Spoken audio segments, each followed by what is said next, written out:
तर मित्रांनो, नागपंचमीच्या सगळ्यांना हार्दिक हार्दिक शुभेच्छा मित्रांनो. तर आपण सांगणार आहोत आजची स्टोरी आहे मित्रांनो, नागपंचमी साजरी करतात का? नागपंचमी साजरी करतात का? चला मित्रांनो, आपण ह्याच्यावर आपण बोलत होतो. तर आज नागपंचमी साजरा करायचं म्हणजे तुम्हाला सांगतो मित्रांनो का नागपंचमी. तर मित्रांनो, नागपंचमी साजरं करायचं म्हणजे कसं एक असं याच्यामध्ये घटना घडली असते मित्रांनो. त्यात पूर्णपणे एका मी कहाणी सांगतो ते मित्रांनो. एक असते राजा असतो मित्रांनो. राजा असतो, मग राजा काय करतो, एक ऋषीमुनी असतो, एक जंगलामध्ये तपस्या करत असतो मित्रांनो देवाची. तपस्या करत असताना हा राजा मजा करतो त्याच्यावर मित्रांनो. मी साप घेऊन त्याच्या गळ्यात टाकतो मित्रांनो, निघून जातो. त्याची तपस्या भंग होते मित्रांनो. तपस्या भंग झाल्यानंतर त्या ऋषीचा मुलगा त्या महाराजाला शाप देतो. मग त्या 8 दिवसात तुझा साप जाऊन मृत्यू होतो. शाप दिल्याच्यानंतर त्याला पश्चाताप होतो. मग त्याला ऋषीमुनीला माफी मागतो. मला माझ्याकडून मोठी चूक झाली, मला माफ करा, मी तुमचा अपराधी आहे म्हणते. मग ते आता मी तुझं आज गेलं शब्द तर आज वापस येऊ शकत नाही म्हणते. मग पुन्हा मग 8-7 मग 5-7 दिवस तू तपस्या करा म्हणते. म्हणजे काय तर चांगले काम करतो. मग इकडे तिकडे राजा मग एक म्हणजे ते साप मित्रांनो एक माणसाच्या रूपात येतो मित्रांनो. माणसाच्या रूपातून त्याचा राजाला एक शेप खायला देतो मित्रांनो. शेपातून माणसाला एक साप घेऊन त्याला डसतो मित्रांनो. डसल्यानंतर त्या राजाची मौत होते मित्रांनो. म्हणजे 8व्या दिवशी त्या ऋषीमुनीच्या म्हणण्यानुसार त्या महाराजाची मृत्यू होतो मित्रांनो. मग तिचा राजाचा मुलगा पद धारण करतो मित्रांनो. आपल्या राजपद धारण करतो मित्रांनो. राजपद धारण केल्याच्यानंतर पुन्हा मित्रांनो पुन्हा म्हणतं राजाचा मुलगा म्हणतं माझ्या बाप जे आहे एक सापामुळे मिळालेला आहे म्हणतात. त्या सापाचं नाव ते काय तर हे असते मित्रांनो. तर्शीच्या मुलाचं नाव असते मित्रांनो. ते तर्शीच्या मुलं तर्शीच असते मित्रांनो. तरी म्हणजे नागाचं रूप असते मित्रांनो तरी त्याच्या मुलगा.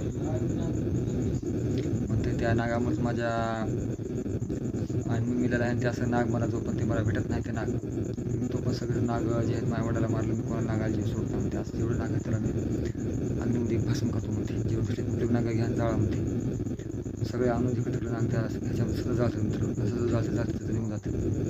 ते मोठा साप जे असते मित्रांनो ज्याच्या म्हणजे महाराजाला डसलेला साप, मग त्यांना म्हणते तुमच्यामुळं प्रत्येक साप आणून ते महाराजाचा मुलगा जाळत आहे असं म्हणते. तुमचा परिशोध घेता म्हणजे त्याचा मुलगा, कारण की माझ्या वडिलाला साप चावला त्याच्यापुढे मी साप देऊ देतात म्हणते. जेवढा आहे तेवढं साप आणा आणि भस्म करा म्हणते. किती दिवसाचे आणा त्याला भस्म करा म्हणते. मग हे त्या साप जे असते मित्रांनो जे नाग असते त्याला गोष्ट कळते माझ्यामुळं आज एवढे मोठे साप मारतात म्हणते. आणि येत आहे असं करून त्या ह्याच्यासमोर ते असं करून पडी करून त्याच्यासमोर थांबते सगळा मोठा म्हणजे. थांबीव राजा तुझं थांबीव म्हणते. ते काय म्हणते, तुला मीच पाहिजे ना मारायचा तुला, ह्यासाठी मी तुझ्या बापाला डसलो, मी 7व्या बापाचा दुश्मन म्हणते. मी तुझ्या बापाला मारलो म्हणते. सांग म्हणते तुझं म्हणणं काय. मी रागाच्या भारात मी तोंडून माझा शब्द निघाला म्हणून आणि तुमच्या वडिलाला मी अशाच प्रकारे मीच तोंडून शब्द निघाल्यामुळे ते शाप निघाल्यामुळे मी डसलो म्हणतो. माझ्या हाताने चूक झाली म्हणते. माझ्या हाताने चूक झाली पण तुम्ही काय करता तेच करता म्हणते. मी जे हाताने चूक झाली पण तुम्ही तेच करतात म्हणते राजा म्हणते.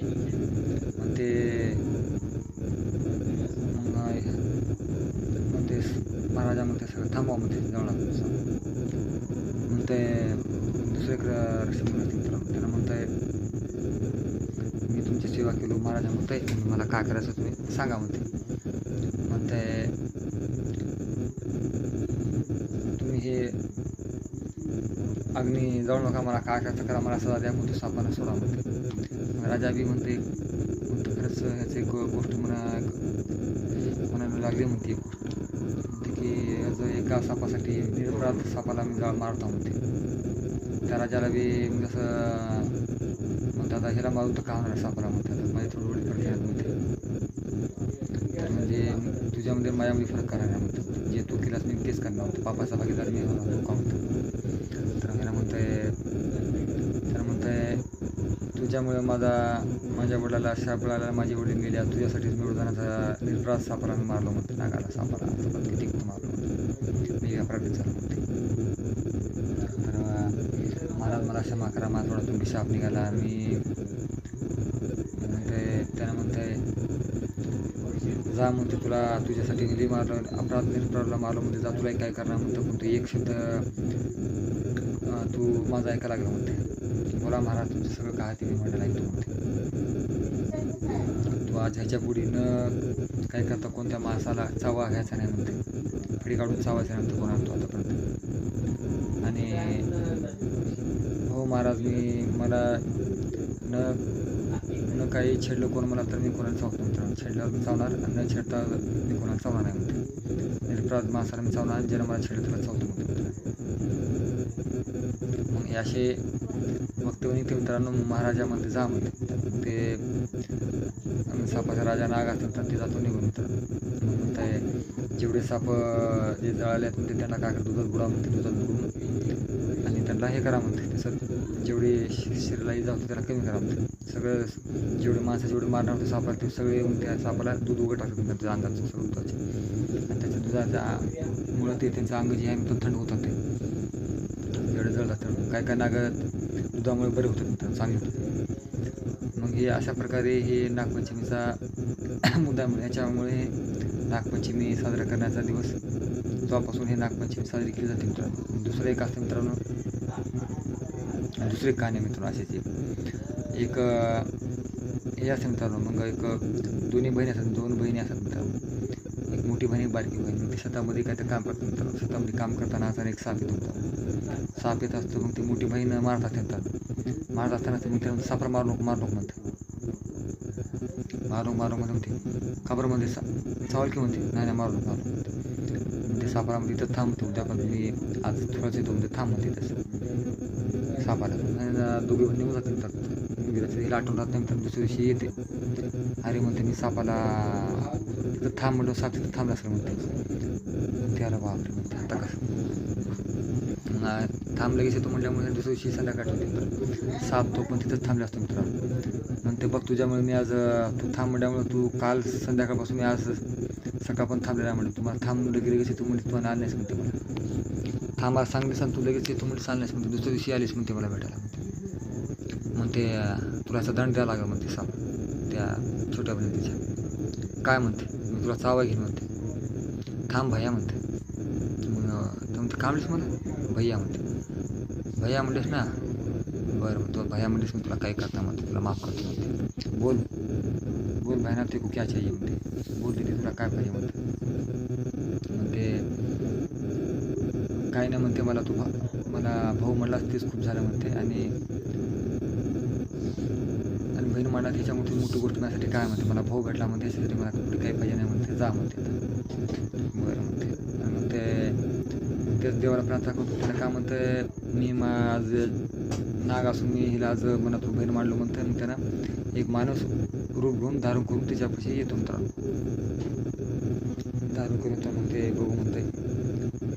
मग आणि त्याच बहिणीला म्हणतं मी एक हिचा पहिले हरपून गेला आणि असाच भाऊ आहे म्हणून एका माणसाला तिथला महाराज म्हटल्यामुळे माणसाला म्हणतं मी असाच ह्याचा राज म्हटला मी हिचा जुना भाऊ आणि असाच प्रकारे आम्ही हरपून घेतला.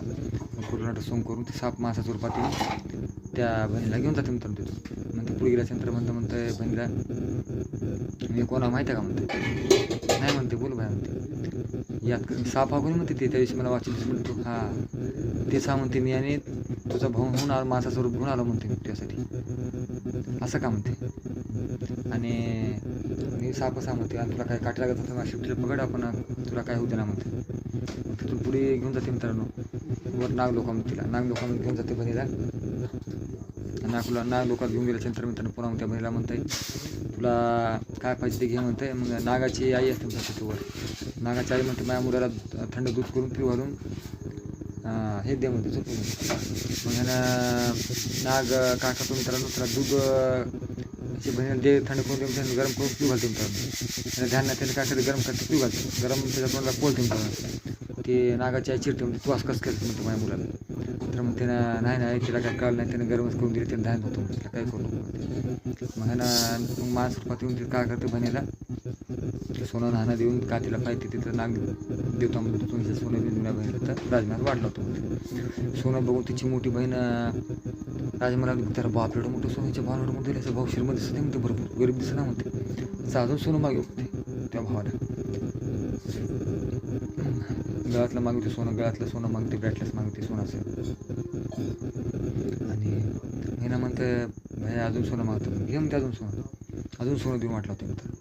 मग म्हणतोय आपल्या भाऊ श्रीमंत अजून सोनं दिलेलं म्हणते एवढं मोठं. त्याचं भाऊ श्रीमंत दिसतं म्हणते. ती तिथे बराने का म्हणते अजून त्या भावाला झाडू बी सोन्याचा कर म्हणावं म्हणते. बरं म्हणते. मग तिचा भाऊ काय करते झाडू बी सोन्याचं म्हणते मित्रांनो. खूप काय देते. मग ते महाराजा ती मोठी बहीण का म्हणते महाराजा तुमच्या छोट्या बहिणीचं मला त्या गळ्यातलं नेकलेस आवडलं म्हणते. दे म्हणते मला. जाते नेकलेस दे जा तुझ्या मोठ्या बहिणीला नेकलेस दे म्हणते. त्या नागभाईला काम जम माझा नेकलेस बी त्या मोठ्या बहिणी घेतली. तू काय कर जेव्हा तिने गळ्यात घालत तेव्हा तिनं ते नेकलेस गळ्यातलं साफ व्हावं म्हणते. माझ्या गळ्यात आले की ते हार व्हावं म्हणते. असं कर म्हणते. बरं म्हणते काय म्हणते.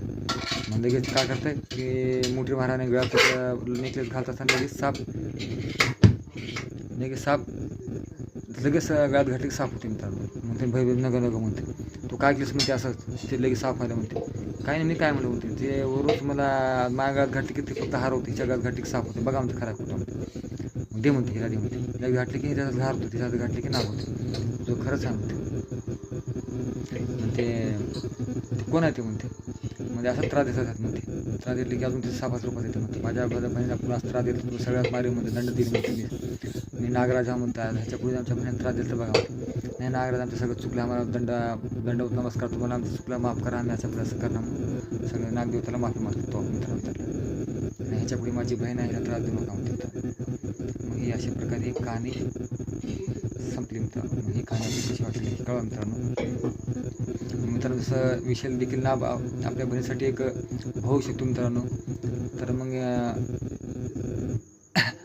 माणसाला आपल्या ह्याच्यातलं उद्देश कळाला असेल मित्रांनो चॅनलमार्फत आपण सांगायचं उद्देश मित्रांनो. तेव्हापासून हे आपल्या नागपंचमी वगैरे साजरी होते मित्रांनो. ह्या कहाणीच्या दोन कहाणीचे टॉपिक सांगितले मित्रांनो तुम्हाला. ह्या कहाणीच्या माध्यमातून आम्हाला हे जे तुम्हाला सांगितलं सगळ्यात मोठी गोष्ट आहे मित्रांनो की तेव्हापासून ही नागपंचमी साजरी केली जाते मित्रांनो. आणि तेव्हापासून ही नागाला वेगवेगळं पाजलं जाते असं तेव्हापासून नागपंचमी साजरी केली जाते मित्रांनो. तर आमच्या चॅनल नक्की कशा प्रकारे आमचा व्हिडिओ वाटला काय नाही नक्की कळवा मित्रांनो. नागपंचमी साजरी काय केली जाते ते ह्या व्हिडिओमुळे आम्ही तुमचा उत्तर आम्हाला ह्या व्हिडिओमध्ये तुम्हाला दिलेलं आहे मित्रांनो. नक्की सबस्क्राईब करा लाईक करा कमेंट करा शेअर करा मित्रांनो. तर मित्रांनो आमचा व्हिडिओ समाप्त करू. Bye bye.